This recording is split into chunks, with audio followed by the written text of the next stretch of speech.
Spinosaurus, Giganotosaurus, Tyrannosaurus, the big three in the megatheropod world. Each of these apex predators, separated from one another by millions of years and thousands of miles, have been battling for the top spot for the last 30 years. Giganotosaurus ruled the 90s. Spinosaurus became the dinosaur mascot of the early 2000s and was made a childhood favorite by its appearance in Jurassic Park III. It kept its reputation as a monstrous land-hunting Rex killer until 2014, when more material revealed its shorter legs and semiaquatic habits. Then the fight went back to between Giga and Rex, at least until the increase of 3D scan methodology demonstrated that Giga's holotype was smaller than reported in the literature. On the surface, it would seem that T-Rex has a solid claim to the throne of Biggest Theropod. But in actuality, it's not that simple. Spinosaurus aegyptiacus, rather than being the dark horse pick in this battle of giants, is back to being a serious contender for number 1. Let's find out why.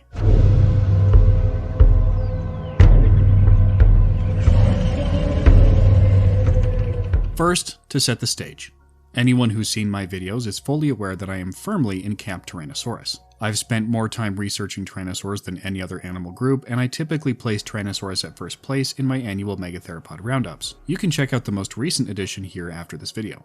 But for this video, I'm going to steelman the Spinosaurus position, and make the best arguments I possibly can for Spino being the top dog. Then, rather than using that as a setup to sweep the rug out from underneath those arguments, I'm going to let you engage with them as presented. The facts, the scaling, the papers, the measurements are all available for you to interpret as you choose. And we'll see if I convinced you that Spinosaurus may be the biggest carnivorous dinosaur after all. Spinosaurus also deserves credit as an amazing animal regardless of where it stacks up in the megatheropod hierarchy. Body size, while an important determining factor of a species' ecological role in physiology, is far from the only interesting thing about any prehistoric animal. The journey of Spinosaurus in the public view from an allosaur-like generic carnosaur to an unstoppable edgy alternative to T-Rex, to a unique elephant-sized heron with a paddle tail, reflects the journey of scientific knowledge over more than a century of Spinosaurus changing. Spinosaurus, perhaps more than any other dinosaur, is the mascot of modern paleontology, demonstrating how no matter how good our knowledge and methods might be, they can always become better. And yes, while its depiction in Jurassic Park is far from accurate, think about how many kids became interested in paleontology because of that version of Spinosaurus in particular. The cultural impact of this sail-backed, crocodile-snouted fish hunter should not be understated. To clarify, in this video we'll be focusing on Spinosaurus aegyptiacus and the various specimens assigned to it, tentatively or otherwise. Spinosaurus mirabilis is a gorgeous animal described earlier this year, famous for its scimitar-like crest on its skull, but is only known from immature specimens that are all much smaller than its relative. You wanted a giant Spinosaurus, so I'm gonna give you a giant Spinosaurus. In order for that to mean anything, we need to understand the rough body size of the two most complete specimens of Spinosaurus. The first of these is the holotype, sadly now known only from photographs due to its destruction in the same bombing raid that demolished the original Temeriraptor material. It contained a lower jaw, a handful of cervical and dorsal verts, 1 caudal, 3 ribs, and a few of its iconic neural spines, the namesake for the animal itself. Not great material, even in a timeline where we still had it. But it was notably large, and was noted as such for decades even after its destruction. The holotype Spinosaurus was likely about 10 meters long and roughly 3 metric tons, the size of a large Allosaurus, or triple that of the world record largest polar bear. That was on the larger end of discovered theropods back in 1915, and fueled the imagination of the Jurassic Park creative team in 2001. Fortunately, Spinosaurus was not to be stuck in purgatory forever.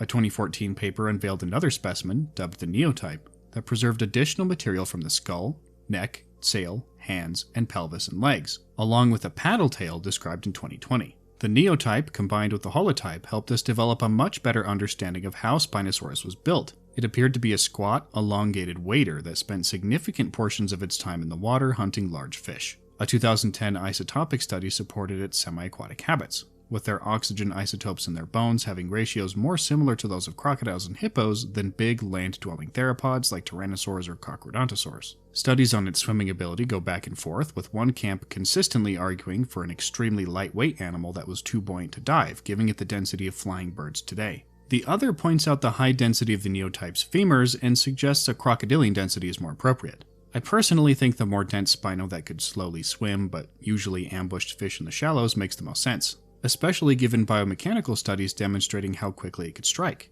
Its jaws opened and closed quickly, and its neck moved like a heron's, darting out and helping it snatch up prey before a chase was necessary. It experienced much lower skull stresses than other Spinosaurids, likely due in part to its sheer size. It was built for taking on enormous fish and for handling the thrashing they'd inevitably generate during a hunt. You have to be tough in order to bite something like a Mawsonia or Onchopristis and keep it in place long enough to eat it. But fish wasn't all they were capable of eating.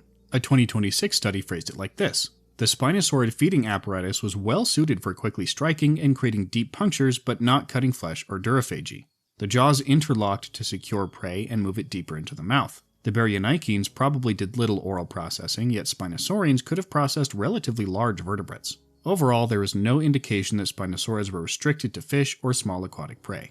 In a bit of a niche hypothesis, a 2015 study pointed out that Spinosaurus' sail could have been used as a hydrodynamic anchor to increase the stability and power of its tail slaps, which they suggested could be used like a thresher shark's to stun groups of fish. Note that this was suggested 5 years before the paddle tail was discovered, and I think deserves more serious thought now that we know that Spino had serious surface area on the tail. It is easier, after all, to catch a fish that is already unconscious. But I'm sure you already have a complex and nuanced understanding of Spinosaurus ecology. You clicked on this video because you wanted a body size analysis so you could compare Spinosaurus to your other favorite megatheropods, and I haven't even mentioned the mass of the neotype yet. That's very inconsiderate of me, and I somewhat sincerely apologize. The Spinosaurus neotype is estimated via 3D modeling to weigh approximately 3.8 metric tons at 10.7 meters long, a little bit larger than the holotype. It's regarded as a subadult by the authors, and originally I thought that was just a size-based vibe check until it was pointed out that its age estimate was actually based on histology. It wasn't done growing when it died, and was between 15 and 19 years old at the time of death, according to the 2014 paper.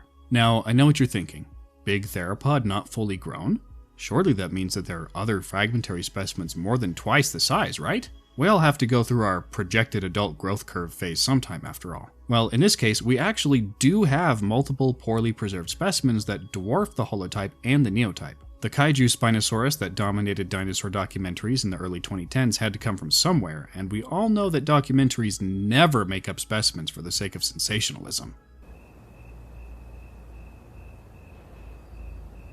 First, let's talk about MSNM V4047.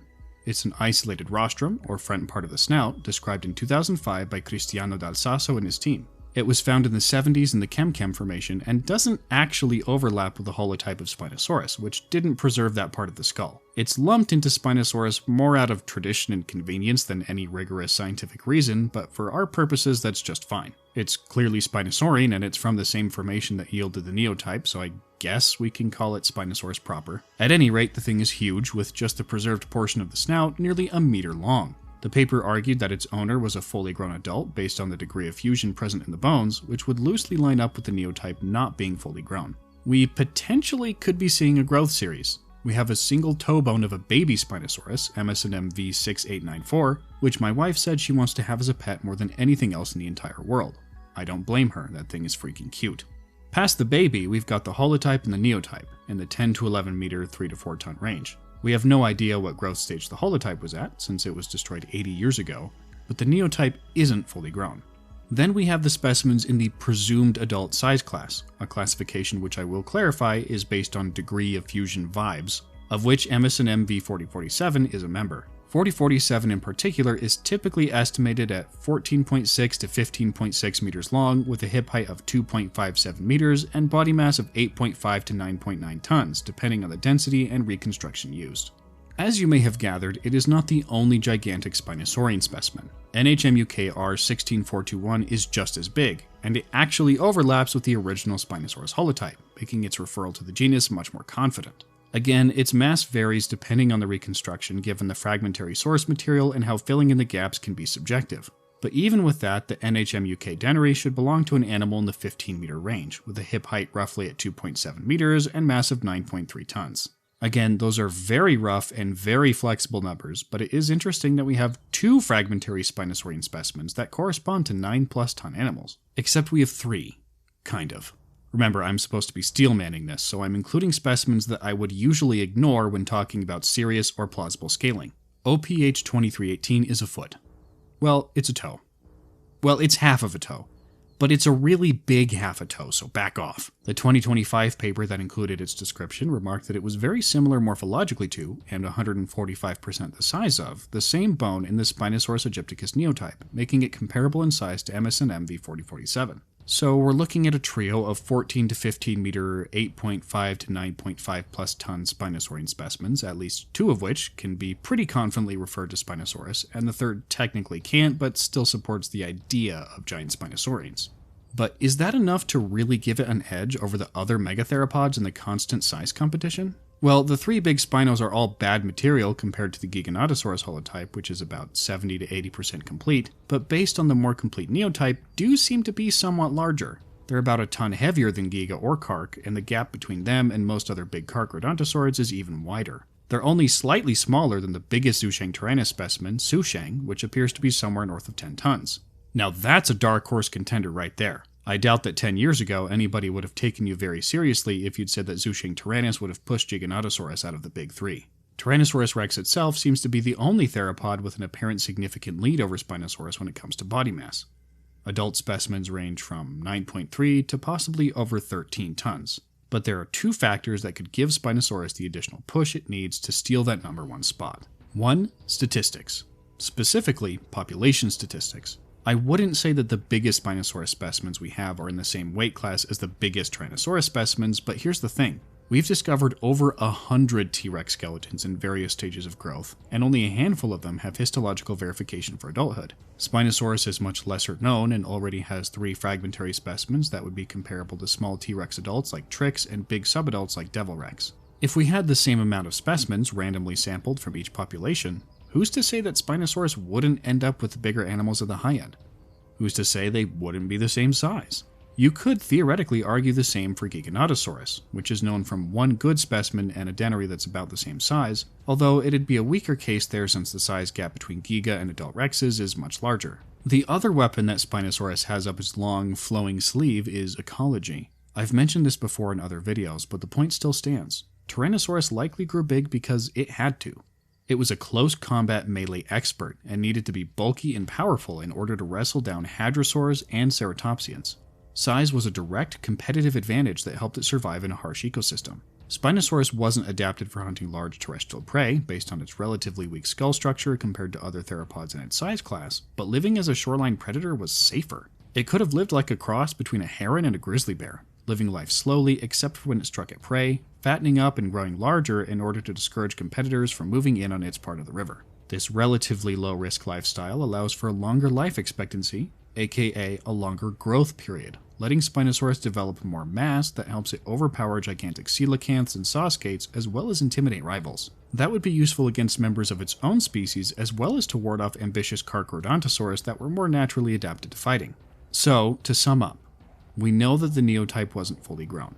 Presumed adult individuals were over twice its size, and we have multiple specimens that indicate those sizes weren't particularly uncommon. Our sample size leaves plenty of room for even bigger Spinosaurus individuals to have existed, and its ecological role was such that such sizes would have been advantageous. Based on available fossil evidence alone, Spinosaurus is still in the top 3 of the 2020s, just behind Zhusheng Tyrannus and Tyrannosaurus itself. But this has been my case for why Spinosaurus aegyptiacus could, in fact, be the biggest theropod of them all. Thanks for watching, and I hope you enjoyed this brief break in character. I enjoyed looking at these discussions and fanboy contests from different angles, and it's fun to argue for the Spinosaurus team. Obviously, knowing which megatheropod was the biggest really has zero importance in terms of actual paleontology, but it's an incredibly entertaining conversation, and has helped act as a gateway topic for countless dinosaur enthusiasts, including myself, so I don't think it's entirely without value. As always, you can support the channel by joining it as a member, or by checking out my book Extinction Obsidian Dawn, which features epic dinosaur warfare in an ancient cultural setting. What other dark horse theropods do you think have a shot at unseating the king? Were there arguments for Spinosaurus that I missed, or do you think my Steel Man did a good job of representing how Spino could be on top once again? I'm the Vividen, and I'll see you the next time I use updated science and current methodologies to answer silly, but extremely entertaining questions about ancient life.